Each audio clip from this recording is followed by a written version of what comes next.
डर किताबों से नहीं होता, डर उम्मीदों से होता है। अक्सर बच्चे एग्जाम से नहीं डरते, क्या कहेंगे लोग इससे डरते हैं। और जब बात हो बेटियों की तो उनके सपनों को रंग भरना बेहद ज़रूरी होता है। नमस्कार, मैं हूँ नाहिद अख्तर। स्वागत है आपका तेरी मेरी उसकी बात में। आज हम बात करेंगे उस डर की जो हर घर में होता है, एग्जाम फियर। जी हाँ, और इस बातचीत का हिस्सा बनने के लिए हमारे साथ 4 खास मेहमान मौजूद हैं हमारे स्टूडियो में। बातचीत का सिलसिला शुरू करने से पहले आपको मिलवाते हैं उनसे। सबसे पहले मिलते हैं शिप्रा भाटिया से, जो एक स्कूल प्रिंसिपल हैं और बच्चों के दिलों का हाल नज़दीक से जानती हैं, उसकी गवाह रहती हैं।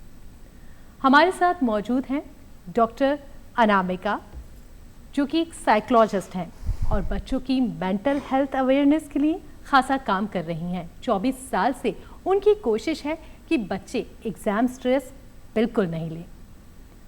पिंकी जी से मिलते हैं, जो कि एक होम मेकर हैं, जिनके सपनों को रंग नहीं मिला, लेकिन उन्होंने अपने सपनों को फिर से देखा अपनी बेटियों की निगाह से और पूरी कोशिश की उन सपनों को रंग भरने की, उन्हें आगे बढ़ाने की और उसमें बखूबी कामयाबी भी हासिल की।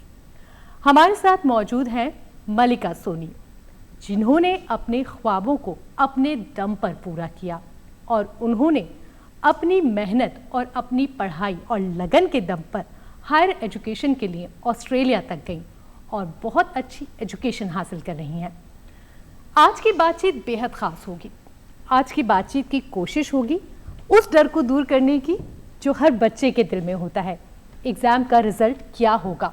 और यकीन मानिए उस डर के आगे ही जीत है। तो चलिए बातचीत का सिलसिला शुरू करते हैं। सबसे पहले शिप्रा जी, आपसे जानना चाहेंगे, एग्ज़ाम फियर या ये कहूँगी एग्ज़ाम फोबिया हर घर में होता है और हर बच्चे को होता है, क्या कुछ कहना चाहेंगे आप? एग्ज़ाम फेयर जो है वो पहले भी होता था और आज भी होता है। बस अब फ़र्क सिर्फ इतना आ गया है कि उस एग्ज़ाम फेयर के साथ एक पीयर प्रेशर नाम का जो एक फोबिया है वो इंक्लूड हो गया है। पीयर प्रेशर एक ऐसा प्रेशर है जो न्यू जनरेशन के अंदर आया है सिर्फ सोशल मीडिया की वजह से, ताकि क्योंकि बच्चे आजकल सोशल मीडिया पे ज़्यादा कनेक्ट हैं, तो कैसा दिखना है, कैसा हमारा हर चीज़ अच्छी होनी चाहिए, वो दिखाने में ज़्यादा इंटरेस्ट रखते हैं बच्चे, बल्कि उसको किस तरह से करना है उसके बारे में नहीं सोचते। तो वो जो दिखावा है, जो दिखावे की दुनिया है, या अपन ये कह सकते हैं कि बच्चे अभी सिर्फ ड्रीम प्लेनेट में ही जी रहे हैं। बिल्कुल। लेकिन उस ड्रीम प्लेनेट के अंदर उस ड्रीम को अचीव कैसे करना है वो उन्हें नहीं मालूम है। तो मेरी सोच में तो यह है कि एग्ज़ाम प्रेशर तो कम है, लेकिन ये पीयर प्रेशर जो है वो एग्ज़ाम प्रेशर को बढ़ा रहा है।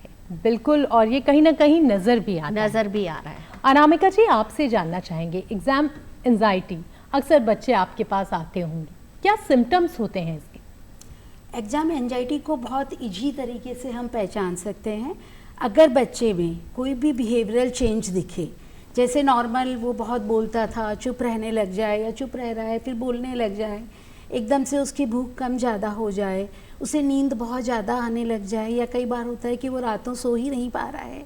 कई बार ये भी होता है कि वो फ्रेंड्स से ज़्यादा बातचीत में मशगूल हो जाए, पेरेंट्स का कहना नहीं माने, इरिटेट होने लग जाए, बात बात पे गुस्सा दिखाने लग जाए, तो समझना चाहिए कि उसे फियर हो रहा है। बिल्कुल, यानी पेरेंट्स का अहम रोल होता है। पेरेंट्स के लिए बहुत ज़रूरी है कि बच्चों की छोटी छोटी एक्टिविटी को नोट करें। ये केवल पेरेंट्स ही नहीं बल्कि टीचर्स भी स्कूल में इन चीज़ों को नोट कर सकते हैं। और अभी जैसा हम पीयर प्रेशर की बात आई, जैसे कि प्रियंका जी ने बताया कि शिप्रा जी ने बताया कि पीयर प्रेशर है, तो पीयर प्रेशर का जो है, इसका अगर हम कारण देखें तो हमें बजाय ये कहने के कि पीयर प्रेशर की वजह से ये हुआ है, हर पीयर प्रेशर के पीछे एक साइकोलॉजिकल रीजन होता है।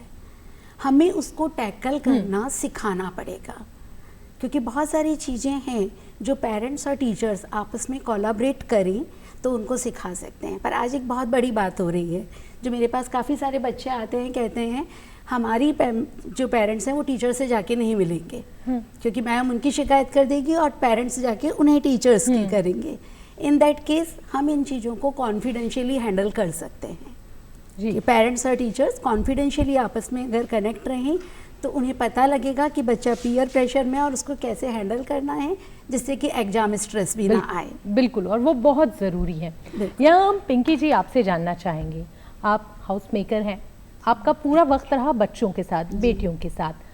आपको कभी महसूस हुआ कि मेरी बच्चियां जो हैं कहीं ना कहीं पढ़ाई को लेकर प्रेशराइज हैं, और आपने क्या कोशिश की, कैसे पहचाना?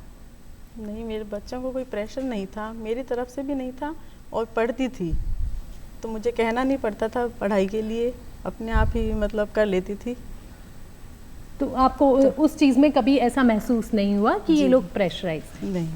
मलिका, आपसे जानना चाहेंगे, अक्सर जो आज की जनरेशन है, जहां हम आज की जनरेशन की बात करें, मार्क्स प्रेशर बहुत ज़्यादा है, क्योंकि आजकल सबसे पहले पेरेंट्स ही ये एक्टिविटी करेंगे कि आपकी जो मार्कशीट है वो सोशल मीडिया पे अपलोड करेंगे अपने बच्चों की, और कहीं ना कहीं वो एक कंपटीशन ला देता है।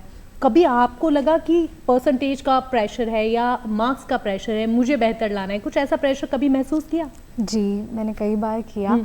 हालांकि वो पेरेंट्स की तरफ से कभी नहीं था, लेकिन जैसे मैम ने कहा पीयर प्रेशर आ जाता है कि मैं देखती हूँ कि मेरे फ्रेंड्स की, मेरे क्लासमेट्स के अच्छे मार्क्स आ रहे हैं, तो मुझे भी कहीं ना कहीं होता था कि मुझे भी कम्पीट करना है उनसे और ज़्यादा से ज़्यादा मार्क्स लेके आने हैं। तो ये ज़रूर था प्रेशर मेरे पास। तो वो कहीं ना कहीं होता है, जिस तरीके से हमने कार्यक्रम की शुरुआत में भी कहा है कि वो प्रेशर खाली पेरेंट्स की तरफ से या स्कूल की तरफ से नहीं होता, वो प्रेशर होता है क्या कहेंगे लोग, जो अक्सर बच्चे इस प्रेशर में आ जाते हैं कि अगर हमारे मार्क्स अच्छे नहीं आए तो हमारी रिलेटिव जो है, चाहे वो कोई सा भी रिलेशन है, वो परसेंटेज से आपको कहीं ना कहीं जज करेगा, और शायद वो जजमेंटल होना भी नहीं चाहिए, क्योंकि उससे ना सिर्फ बच्चे बल्कि कई बार उनके पेरेंट्स भी प्रेशराइज हो जाते हैं। शिप्रा, आपसे जानना चाहेंगे, आज के अगर हम दौर की बात करें, एग्ज़ाम टाइम के इस समय हमारे राष्ट्रीय मंच पर भी इस तरीके की चर्चाएं हो रही हैं, चाहे वो परीक्षा पे चर्चा हो, इसमें हमारे आदरणीय प्रधानमंत्री श्री नरेंद्र मोदी जी भी हिस्सा लेते हैं और कोशिश करते हैं कि बच्चों के स्ट्रेस को बातचीत के जरिए कैसे कम करें। आपको क्या लगता है कि ये जो ओपन सेशन होते हैं, जहां बच्चों से खुल के बात की जाती है, उनकी प्रॉब्लम्स पूछी जाती है, वो कितने कारगर होते हैं? हमारे जो प्रधानमंत्री जी हैं मिस्टर नरेंद्र मोदी जी, उन्होंने जो ये कार्यक्रम स्टार्ट किया परीक्षा पे चर्चा, ये सराहनीय कार्य है, क्योंकि बच्चों को भी चाहिए कि कोई उनसे बात करे, उनकी जो मेंटल प्रॉब्लम है या जो भी है परीक्षा से या सब्जेक्ट या एग्ज़ाम से रिलेटेड उनकी जो भी प्रॉब्लम है, कोई उन्हें सुने। क्योंकि आजकल क्या हो गया है कि जो फैमिलीज़ हैं वो बहुत छोटी हो गई है, सिंगल चाइल्ड फैमिली हो गई है, तो बच्चे अपनी बात किसी से शेयर नहीं कर पाते। पहले होता था जॉइंट फैमिलीज होती थी जिसमें बच्चे के साथ कोई ना कोई कनेक्ट होता था और बच्चे अपनी प्रॉब्लम को शेयर कर पाते थे, लेकिन आजकल न्यूक्लियर फैमिलीज हो गई हैं, सिंगल चाइल्ड फैमिलीज हो गई हैं, तो बच्चा किसी से भी अपनी बात शेयर नहीं कर पाता है। और आजकल पेरेंट्स भी वर्किंग हो गए हैं, तो वो भी इतना टाइम बच्चों को नहीं दे पाते जितना एक अपने समय में अपने पेरेंट्स अपन को देते थे। तो ये एक बहुत अच्छा प्रोग्राम स्टार्ट हुआ है कि परीक्षा पे चर्चा होनी चाहिए। परीक्षा पे चर्चा जब की जाती है तो बच्चे के दिमाग में क्या चल रहा है, उसके बातों में क्या चल रहा है, या उसको किसी सब्जेक्ट या एग्ज़ाम से क्या प्रॉब्लम है, वो बच्चा वहाँ बैठ के अपने टीचर से या अपने किसी बड़े से बात करता है और उसको उसकी प्रॉब्लम का सॉल्यूशन भी मिलता है, जिससे वो बहुत रिलैक्स हो जाता है कि मुझे एग्ज़ाम किस तरीके से देना है, या मेरा कौन सा सब्जेक्ट ज़्यादा बेटर है, या मुझे किस में ज़्यादा मेहनत करनी है, या अपने एग्ज़ाम के बाद मुझे अपने फ्यूचर में क्या करना है, उसका जो सारा सॉल्यूशन है वो उसको उसमें ज़रूर मिलता है। कैसे पहचाने पेरेंट्स की अगर बच्चा थोड़ा स्ट्रेस में नज़र आ रहा है तो जस्ट नॉर्मल प्रेशर है ये, क्योंकि नॉर्मल प्रेशर हर बच्चे को होता है और कहीं ना कहीं होना भी चाहिए, तभी वो अपनी स्टडी को फोकस करेगा, या क्लिनिकल है, अब उसको डॉक्टर से डिस्कस करना चाहिए, उसकी काउंसलिंग होना चाहिए, कैसे पेरेंट्स उसको पहचानें? देखिए, नॉर्मल प्रेशर तो हम भी जानते हैं कि बहुत ज़रूरी है, क्योंकि अगर वो नहीं होगा तो बच्चा आगे सफ़र ही नहीं कर पाएगा, परंतु उसे कैसे पहचानें कि अभी ये क्लिनिकल मोड पर है। तो यदि आपको कुछ फिजिकल सिम्टम्स भी नज़र आते हैं कि जैसे उसने कहीं भी पेट में दर्द हो रहा है, या इसको कॉन्स्टिपेशन हो रहे हैं, या उसको कुछ बार बार हेडेक हो रहा है, बॉडी पेन हो रहा है, कई बार ये भी होता है कि बच्चे को बहुत ज़्यादा नींद आ रही है, या उसके जो हमने पहले भी बताया था बिहेवियरल चेंजेस अगर कुछ भी नज़र आते हैं जो कि रेगुलर बने हुए हैं, हम ये नहीं कहते कि कभी हुआ तो आप उसको तुरंत वो कर लें, अगर वो रेगुलर बने हुए हैं तो आपको तुरंत अलर्ट हो जाना चाहिए। In that case first step होता है उनके टीचर्स से बात करें, सेकंड स्टेप होता है पेरेंट्स खुद भी उस चीज़ के अंदर पहचानें कि क्या क्या चीज़ें चेंज हो रही हैं, एंड थर्ड स्टेप होता है कि आप तुरंत इमीडिएट किसी ना किसी साइकोथेरेपिस्ट के पास जाएं ताकि वहाँ बच्चा वो बात भी कह सके जो वो आप लोगों से नहीं कह पा रहा है। क्योंकि कई बार बच्चे बहुत डर जाते हैं, वो पेरेंट्स को कहते तो हैं, या कई बार ये भी हमारे पास केसेस आते हैं कि पेरेंट्स को बच्चे कह रहे हैं बट उनकी शिकायत होती है कि पेरेंट्स समझ ही नहीं पा रहे, क्योंकि हमेशा ये होता है पेरेंट्स कहते हैं हम बहुत अच्छे काउंसलर हैं, हाँ, और हम normally समझा रहे यही हैं कहा ना, जाता है। हाँ बिल्कुल हम समझा रहे हैं ना। तो यहाँ पर बात समझाने की नहीं है, हम बहुत जोर देते हैं बच्चे को समझना है, समझाना नहीं। पिंकी जी, आपसे जानना चाहेंगे, लड़कियों की जब शिक्षा की बात आती है ना कहीं हम उतना कभी हम अटक जाते हैं, कभी ऐसा लगता है कि शायद ये सब इतना नहीं है, लेकिन आपने उन चीज़ों को बखूबी पार किया। आपकी खुद की शिक्षा बहुत अच्छी नहीं रही, बहुत कम रही, शायद आपको अच्छी एजुकेशन मिलती तो बहुत अच्छी मंजिल पा सकती थी। क्या कभी ऐसा महसूस किया कि वो मौका जो आज मैं अपनी बेटियों को दे रही हूँ वो मिला होता ना तो शायद मैं कमाल कर जाती? हाँ, मुझे मेरा पढ़ाई का बहुत इच्छा थी, मैं पढ़ नहीं पाई थी, लेकिन अब मेरी इच्छा है कि मैं अपनी बच्चियों को अच्छी एजुकेशन दूं ताकि वो किसी अच्छे मुकाम पे पहुँचे और कहीं भी आगे उनको कहीं एडजस्ट नहीं करना पड़े। वो बहुत बेहद ज़रूरी होता है कि बच्चे अपने दम पर खड़े हों, और आपकी बेटी इसकी मिसाल भी है। आज आपके साथ आपकी बेटी आपका मंच भी साझा कर रही है, ये आप अपने आप में एक गर्व की बात जी, बहुत मुझे बहुत प्राउड फील हो रहा है। बिल्कुल, ये आपके लिए नहीं बल्कि हर बेटी के लिए और हर माँ के लिए फ़ख्र की बात होती है। मलिका, आपसे जानना चाहेंगे, जिस तरीके से हम एग्ज़ाम फेयर की चर्चा कर रहे हैं, अक्सर कंपटीशन एग्ज़ाम्स जिसमें बच्चे जब सक्सेस नहीं पाते तो वो निराश हो जाते हैं और उसमें वो गलत कदम भी उठा लेते हैं। कई बार वो लगता है कि बस यही मंजिल है, अब कुछ नहीं हो सकता। आपकी ज़िंदगी में ऐसा रहा? वो पड़ाव कैसा था? खुद को कैसे निकाला? पेरेंट्स का कितना सपोर्ट था? जी, मैं भी इस पड़ाव से गुजरी हूँ। मैंने नीट एग्ज़ाम दिया था, 2 साल दिया था कॉन्स्टेंटली, मगर मेरा उस वक्त उसमें इतना सक्सेस नहीं था। प्राइवेट कॉलेजेस मिल रहे थे मुझे, लेकिन गवर्नमेंट कॉलेज नहीं मिल रहा था। तो पेरेंट्स उस वक्त इतने फाइनेंशियल केपेबल नहीं थे कि वो मुझे प्राइवेट कॉलेज करा सकें। तो मैं उस वक्त बहुत ज़्यादा निराश हो गई थी, बहुत ज़्यादा डिप्रेस्ड भी रहने लगी थी, अपने रूम से बाहर नहीं निकल पाती थी ज़्यादा। लेकिन मेरे पेरेंट्स ने मुझे बहुत सपोर्ट किया। उन्होंने कहा कि this is not the end, कि ये अभी ख़त्म नहीं हो गया है, इसमें और भी बहुत सारी अपॉर्चुनिटीज़ है, और स्पेशली साइंस एक बहुत ही वास्ट फील्ड है। इसके अंदर बहुत सारी अपॉर्चुनिटीज़ है, बहुत सारे फील्ड्स हैं जो आगे बच्चे एक्सप्लोर कर सकते हैं और उनके अंदर बहुत ही अच्छा करियर भी बन सकता है।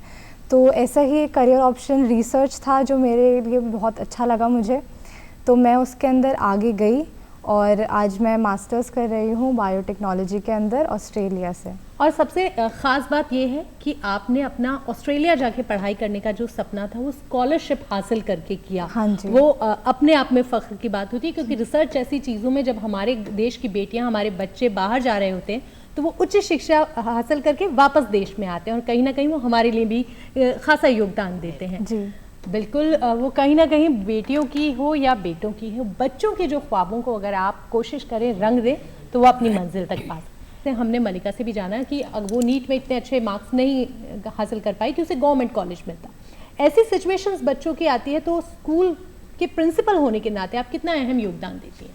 नाहिद जी, स्कूल के अंदर हम लोग जो है एक स्कॉलरशिप, जैसे मैम ने इन्होंने बोला वैसे हम लोग भी स्कॉलरशिप रखते हैं। जैसे 10th में अगर आपकी इतनी परसेंटेज से ज़्यादा आई तो हम लोग 10th की स्टार्टिंग में बच्चों को बोल देते हैं कि 10th में अगर आप 80% से ज़्यादा लेकर आए तो आपकी 11th के फीस में 50% हम आपको स्कॉलरशिप देंगे या 60% देंगे।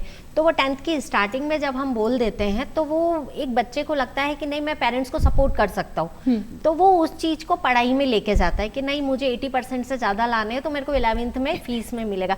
तो उससे बच्चे का एक इंटरेस्ट बढ़ता है पढ़ने का, और पेरेंट्स को भी फीस के लिए बहुत सपोर्ट मिलता है। तो ये चीज़ हम करते हैं। सेकेंड एक अभी 2 साल पहले मेरे स्कूल से 12th एक क्लियर करी थी, बच्ची ने स्टूडेंट थी छवि गोरवा करके, फाइनेंशियल ज़्यादा स्ट्रॉन्ग नहीं थे, लेकिन उनकी मदर मेरे पास आई कि मैम मुझे पढ़ाना है, और ACCA कोर्स होता है जो UK लेवल का है और उसकी फ़ीस बहुत ज़्यादा हाई है, तो वो पेरेंट्स नहीं कर पा रहे थे, तो उसकी फ़ीस आज भी मैं भरती हूँ। पेरेंट्स को जैसे होता है वो टुकड़ों में देते हैं, लेकिन एक बार की उसकी जो भी फीस भरनी होती है वो मैं भरती हूँ, और मैं हमेशा उस स्टूडेंट को बस इतना कहती हूँ, बेटा मैं आपका सपोर्ट कर रही हूँ तो आपको आगे बढ़ना है।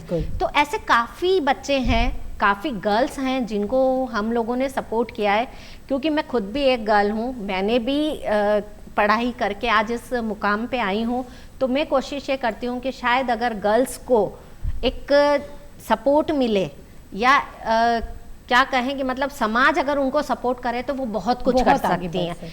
आपसे जानना चाहेंगे अनामिका जी, साइकोलॉजिस्ट के पास जाना भी एक डर समझा जाता है, और अपने बच्चे को ले जाना कई पेरेंट्स डरते हैं कि हम क्यों लेकर जाएं, काउंसलिंग के लिए क्यों लेकर जाएं, और कई बार तो शायद दवाओं की भी जरूरत पड़ती होगी बच्चों। कब लगता है कि बच्चे को काउंसलिंग बेहद ज़रूरी है, और ये एक ज़बरदस्ती का खौफ बना रखा है ना, काउंसलर के पास नहीं जाना चाहिए, कैसे दूर करना चाहिए, क्या ज़रूरी है?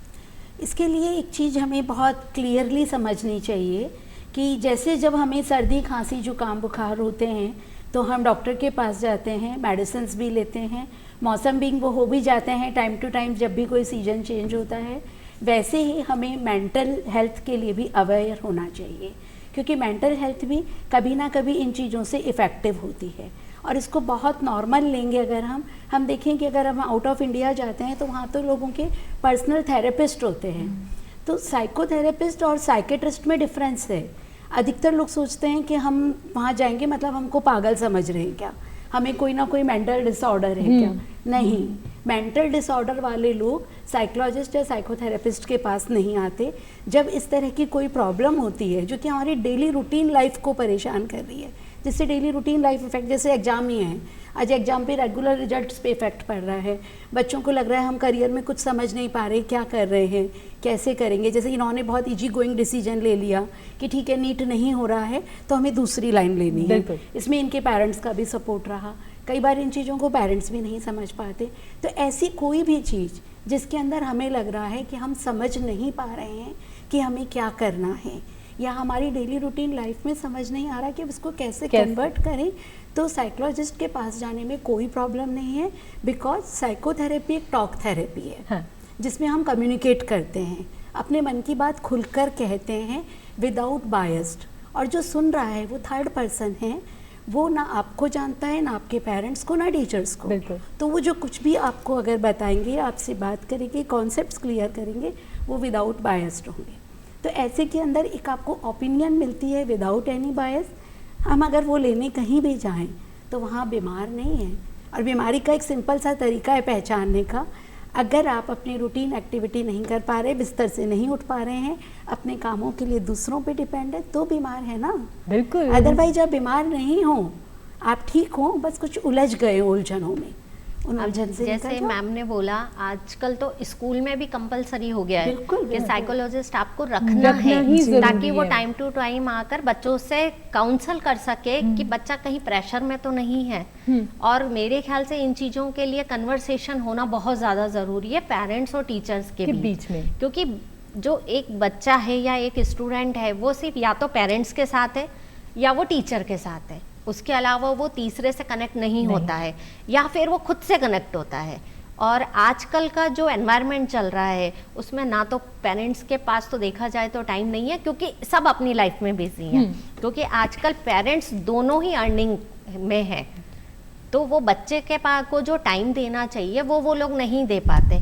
और इस जगह पर स्कूल की रिस्पॉन्सिबिलिटी बहुत बढ़ जाती है कि जो बच्चा हमारे पास आ रहा है हमें उसको पूरा टाइम देना है, वो क्या सोचता है, क्या करता है, उसके लिए स्कूल के अंदर एक काउंसलर होना मस्ट इम्पोर्टेंट। पिंकी जी, आपसे जानना चाहेंगे, अक्सर क्या होता है जब बच्चों के एग्जाम होते हैं ना, 100% हमारे ज़माने से लेके आज तक के ज़माने में टीवी सबसे पहले बंद किया जाता है, और इसके अंदर पेरेंट्स बहुत अहम रोल करते हैं, इस टीवी को बंद कर दो क्योंकि ये पढ़ाई में डिस्टर्ब होगा। आपने कभी ऐसा किया है जब ये बच्चे पढ़ रही थी कि भाई टीवी बंद कर दो, अब टीवी कोई नहीं देखेगा? नहीं, मेरे यहाँ ऐसे नहीं होता। बल्कि एग्ज़ाम टाइम में अपने मनोरंजन करने के लिए पूरा एंजॉय भी करते हैं। और ये ज़रूरी भी है, जब आप एग्जाम दे रहे होते हैं, जब आप कंटिन्यू सिर्फ पढ़ रहे होते हैं तो प्रेशराइज हो जाते हैं कहीं, तो थोड़ी बहुत भी pressurized एक्टिविटीज होते हैं। ज़रूरी होती है और वो रिलैक्सेशन सबसे ज़्यादा ज़रूरी है, बिल्कुल वो स्ट्रेस को कम भी करता वो है। स्ट्रेस को कम करता है। मलिका, आप क्या करती थी? क्योंकि बहुत सारी बच्चे होंगे जो एग्जाम से खौफजदा होते हैं, उन्हें डर लगता है, अरे अब एग्जाम आने वाले हैं, हम क्या करेंगे? तो आपको क्या लगता है उन्हें कैसे वो मंजिल तक पहुंचाने में खुद के कॉन्फिडेंस लेवल को बढ़ाना चाहिए? जी, जो सबसे ज़्यादा ज़रूरी है कॉन्फिडेंस बढ़ाने के लिए, वो ये याद रखना है कि पढ़ाई एक दिन में नहीं होती। जो बच्चे अक्सर एक दिन के अंदर सारा सिलेबस कवर करने की कोशिश करते हैं, वो बहुत ज़्यादा डर जाते हैं। तो ये सबसे ज़्यादा ज़रूरी है कि आप कंसिस्टेंटली पढ़ें रोज़ाना, और एग्ज़ाम से पहले आपके फ्रेंड्स के साथ या पेरेंट्स के साथ, जिनके साथ भी आपको अच्छा लगता है, कॉन्वर्सेशन करें, थोड़ा सा बैठ जाएं, उनसे हमारा प्रेशर बहुत ज़्यादा रिलीज़ हो जाता है। या फिर जिसके लिए भी आप पैशनेट हैं, आपकी जो भी हॉबी है, जैसे मुझे म्यूज़िक सुनना बहुत पसंद है, तो मैं म्यूज़िक ज़रूर सुनती थी। प्रेशर में वही आते हैं जो लास्ट टाइम पे पढ़ रहे होते हैं। लास्ट टाइम पे नहीं, अपनी तैयारी थोड़ी पहले रखिए, आपको उस वक्त बहुत आसानी होगी और आप अपनी हॉबी को भी वक्त दे पाएंगे। शिप्रा जी, आपसे जानना चाहेंगे, अक्सर ग्राउंड लेवल पे अब ये चीज़ें होने लगी हैं कि एग्ज़ाम स्ट्रेस को कैसे दूर किया जाए, इसमें सबसे अहम रोल स्कूल निभाने लगे हैं।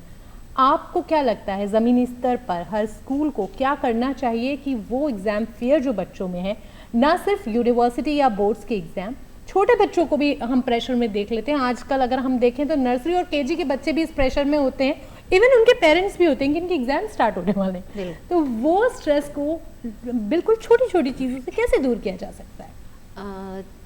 आपने जो बोला उस हिसाब से जैसे अगर देखा जाए तो ये जो प्रेशर होता है, एग्ज़ाम प्रेशर, ये प्रेशर होता नहीं है, इसको बनाया जाता है। मतलब एक फेस्टिवल की तरह मनाया जाता है कि एग्ज़ाम आ रहे हैं, एग्ज़ाम आ रहे हैं, एग्ज़ाम आ रहे हैं। बाकी आप कभी भी देखिएगा 5th क्लास तक के बच्चों में कभी भी एग्ज़ाम प्रेशर नहीं देखा जाता। बच्चा स्कूल आ रहा हो चाहे वो घर पे हो, लेकिन उसके उस एनवायरनमेंट को पेरेंट्स द्वारा बनाया जाता है। तेरे पेपर आ रहे हैं, पढ़ने बैठ, क्यों? बच्चा रोज़ पढ़ रहा है ना, क्योंकि छोटा है, स्कूल में टीचर को पता है उसे कितना पढ़ाना है। 5 उंगलियां एक जैसी नहीं होती। अगर एक बच्चा 100 में से 100 मार्क्स ला रहा है तो ज़रूरी नहीं दूसरा बच्चा भी लेकर आए, लेकिन वो 70 ला रहा है तो वो भी बहुत अच्छे मार्क्स हैं। हाँ।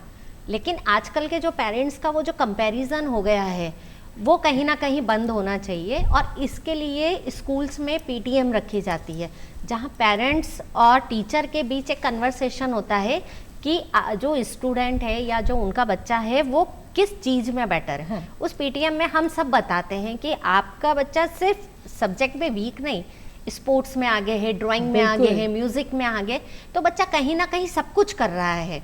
और वो चीज़ें पेरेंट्स को भी समझनी चाहिए, और हैं काफ़ी पेरेंट्स हैं जो इन चीज़ों को समझते भी हैं। तो ये एक बहुत ज़रूरी है। मुझे लगता है कि पेरेंट्स और टीचर के बीच कन्वर्सेशन सबसे ज़्यादा ज़रूरी है बच्चे के प्रेशर को कम करने के लिए। यहाँ अनामिका जी, आपसे जानना चाहेंगे, कई बार पेरेंट्स या बच्चे नहीं जा पाते साइकोलॉजिस्ट के पास, नहीं अपनी प्रॉब्लम सॉल्व कर पाते, ऐसे में पेरेंट्स खुद बच्चों की काउंसलिंग कैसे कर सकते हैं? इसके लिए बहुत छोटे छोटे से स्टेप्स उनको उठाने होंगे। जैसे सबसे पहले ज़रूरी है बच्चों के साथ टाइम स्पेंड करना, क्योंकि आजकल के टाइम में सबसे ज़्यादा कमी उसी की हो रही है। पूरे दिन साथ रहकर भी वो उनके साथ नहीं होते। जब भी हम देखते हैं कि हमने पूरा दिन साथ थे, पर एक वैल्यूएबल टाइम होता है जब केवल आप और वो हो, ना फ़ोन हो, ना टीवी हो, ना कोई अदर बातें हो, बल्कि आप आपस में कन्वर्सेशन करें। और इसका एक बहुत अच्छा टाइम होता है कि दिन में एक टाइम का फूड, चाहे वो ब्रेकफास्ट हो, लंच हो, डिनर हो, पूरी फैमिली एक साथ करे, जिससे कि खुलकर बात हो, एक दूसरे के बारे में जाने। ये एक बहुत, अगर हम देखें तो हैप्पी माहौल भी देता है और पॉजिटिविटी घर में देता है। इसके अलावा उनके साथ कुछ इंडोर या आउटडोर गेम्स ज़रूर खेलें। एग्जाम्स में भी आप आधा 1 घंटा गेम्स का रख सकते हैं, जिससे बच्चे पढ़ाई में वीक नहीं रहेंगे या उनकी पढ़ाई उससे डिस्टर्ब नहीं होगी, बल्कि वो एक एनर्जी का काम करेगी। हाँ। उनको ये लगेगा हमें ये पूरा करके खेलना है, तो वहाँ पर उनसे पढ़ाई के लिए कुछ नहीं बात करें, केवल खेलना है। तो वो चीज़ें थोड़ा सा डेवलप करें तो उनके ऊपर प्रेशर आना कम हो जाएगा। साथ ही साथ कभी कभी उनको आउटिंग पर भी लेके जाएं और उनकी बातों को धैर्य से, पूरे पेशेंस के साथ सुनने की कोशिश करें। ये बहुत जरूरी। फैमिली में आपस में सब मेंबर्स के लिए आई लव यू कहने से जरूरी है आई ट्रस्ट यू कहना। बहुत खूब, बिल्कुल। अगर वो ये कहें कि बहुत आई अच्छी ट्रस्ट बात है। यू तो हर चीज वहाँ पर मैनेज हो जाएगी। बिल्कुल, वो एक विश्वास जो है वो बेहद ज़रूरी होता है। पिंकी जी, अक्सर बच्चों का जब रिजल्ट आ रहा होता है ना, तो बच्चे जितने स्ट्रेस में होते हैं एग्ज़ाम टाइम पे, तो उनका स्ट्रेस, माँ जो होती है ना बच्चे की, वो बहुत प्रेशर में होती है। शायद वो अगर पता हो कल सुबह रिजल्ट आने वाला है तो पूरी रात नहीं सो पाती। आपके साथ ऐसा कभी हुआ? मेरे साथ ऐसा नहीं हुआ। मुझे ट्रस्ट है मेरे बच्चों पे। बहुत खूब, क्यों कुछ बेहतर करेंगे। जी बिल्कुल, कि ये पढ़ाई इन्होंने अपना तालमेल बैठा के रखा है हमेशा, कि पढ़ाई भी कर रहे हैं और अपना एंजॉयमेंट भी ले रहे हैं। तो मुझे कभी कहने की ज़रूरत नहीं पड़ी, और ना ही मुझे प्रेशर रहता था कि मतलब टेंशन थी कि रिजल्ट क्या आएगा बच्चों का। बिल्कुल, ये अच्छी चीज़ है कि मदर अगर खुद प्रेशराइज ना हो ना, तो बच्चे प्रेशराइज बिल्कुल नहीं होंगे। ये एक आपने बहुत अच्छी सीख दी है। मैम मैं एक बात कहूँगी कि ये जो भी मैम ने बात कही है, इसमें इनके घर के डिसिप्लिन जो है उसका बहुत बड़ा हाथ है। बिल्कुल, क्योंकि जहाँ डिसिप्लिन होता है ना, वहाँ कभी भी बच्चे पीछे नहीं होते हैं। तो स्कूल हो, घर हो, कोई सा भी एनवायरनमेंट हो, डिसिप्लिन जब होगा ना, तब बच्चे कभी भी किसी भी गलत ट्रैक पे नहीं जाएंगे और वो अपनी लाइफ में हर चीज़ अचीव करेंगे। बहुत सही बात कही है। और कहीं ना कहीं ये भी ज़रूरी है कि सबसे पहले पेरेंट्स अपने डर को दूर कर लें कि बच्चों का क्या होगा या बच्चों के रिजल्ट का क्या होगा, वो खुद से यहाँ कोशिश पर एक करें। चीज़ मैं और ऐड करूँगी, केवल पेरेंट्स का डर ही नहीं बल्कि फैमिली का जो पूरा एटमॉस्फेयर है, इट मीन्स मम्मी पापा के बीच का जो बिहेव है, अकेली मदर इसके लिए रेस्पॉन्सिबल नहीं है। हम फादर वाले पार्ट को नहीं छोड़ सकते ना, क्योंकि वो भी बराबर रेस्पॉन्सिबल है। अगर वो भी बराबर इसमें इन्वॉल्व रखें और पूरी फैमिली में एक आपस में कोलैबोरेशन हो, तो इन चीज़ों को और बेटर तरीके से, आज अगर इन्होंने भी कुछ किया है तो आपस में सारे कोलैबोरेशन को देखा है, तो वो भी बहुत ज़रूरी है। बिल्कुल, और वो छोटी छोटी कोशिशें हैं जो आप तक पहुंचा देती हैं। मलिका, क्या होता था जब रिजल्ट आता था तो सबसे पहले गूगल पे रिजल्ट सर्च कौन करता था?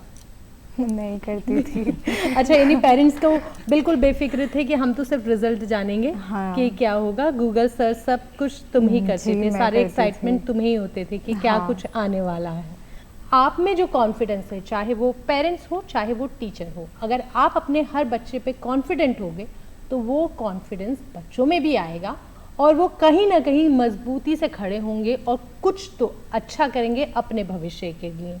वाकई शिप्रा जी, आपने आज जो कुछ बातें बताई कि बच्चों का एक जो डर होता है उसे कैसे दूर किया जाता है और कैसे टीचर्स और पेरेंट्स जो हैं वो एक धरातल पर आकर उन चीज़ों को आसान बना सकते हैं, वो खासी अहम रही।